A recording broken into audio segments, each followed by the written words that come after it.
I never thought I'd miss the sound of an alarm. The thing about doing deaf is, well, it kinda sucks. Especially if you had fully functioning ears before. Waking up is hard without an alarm, and some days I'm late for work. Fuck. Like today. With my headphones in, I can look like every other person. It's not plugged into anything, and so without my face in a phone, I get to gaze upon a great British summer's day.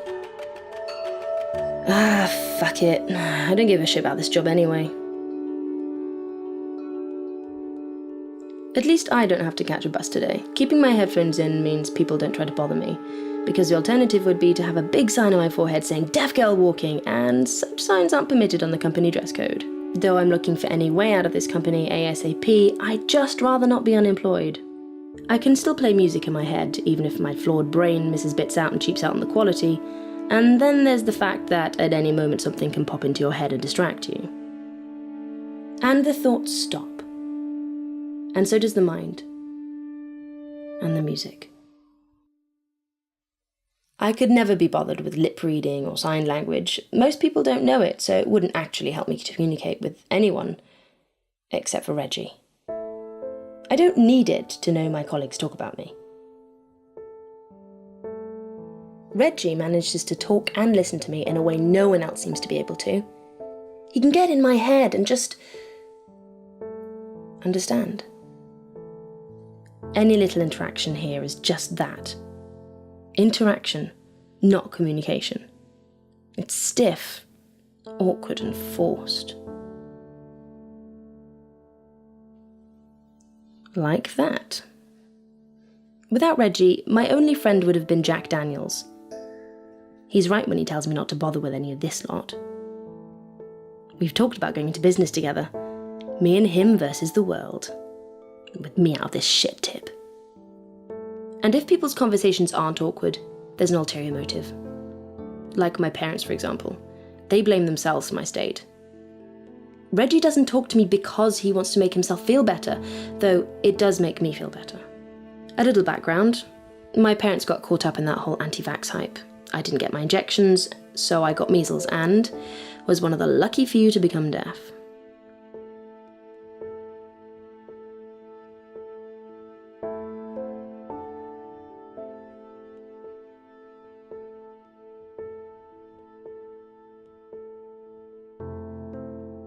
Reggie says that it's pure chance that brings people together. It's pure chance that Brian and Alison are my parents. It's pure chance that I managed to find Reggie at a time when I most needed a friend.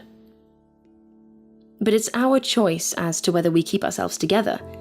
I don't feel the need to talk to anyone, my family, my neighbours, my co-workers. I chose Reggie, my business partner, my friend, and he chose me. I only listen to him now. Everyone else is irrelevant. A quick moment of respite. He's gone. At least the Reggie I know is. He doesn't talk to me in the same way anymore. It's his new friend. She's always around when he is now. All they do is talk about me. Saying how worthless I am and how no one cares about me. Just a torrent of abuse which I can't seem to escape from. Harassing me all the time.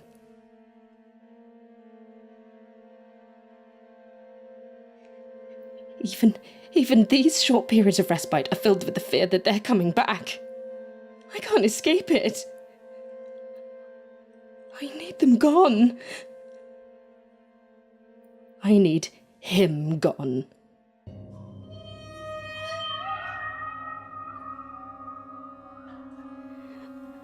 That's it. Quick or painful, efficient or excruciating. Do I want him to suffer, or do I just want him gone? I can't wait to look straight into his eyes while he realizes that this is the end. Easy, effective, painful. I just need to do a bigger one. Where to do it? Where to get him so he can't escape, and I am in control. His home. And our relationship in the exact place it started. 7 o'clock. This is where the story ends.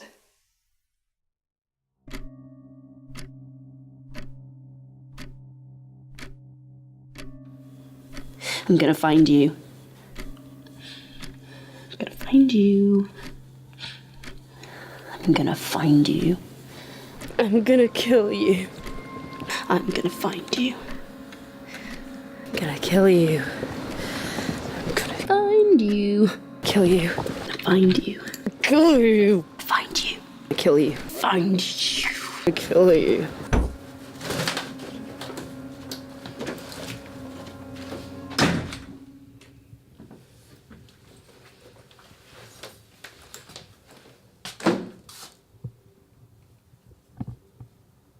I know you're here!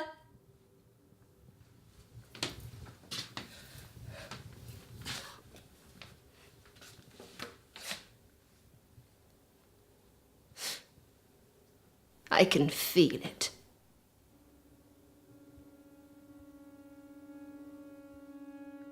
I know you! I know where you are! How you think. You can't hide for long. It's only a matter of time until...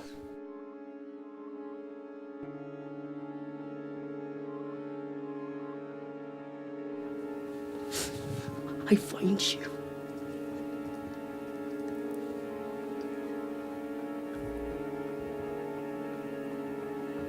and kill you.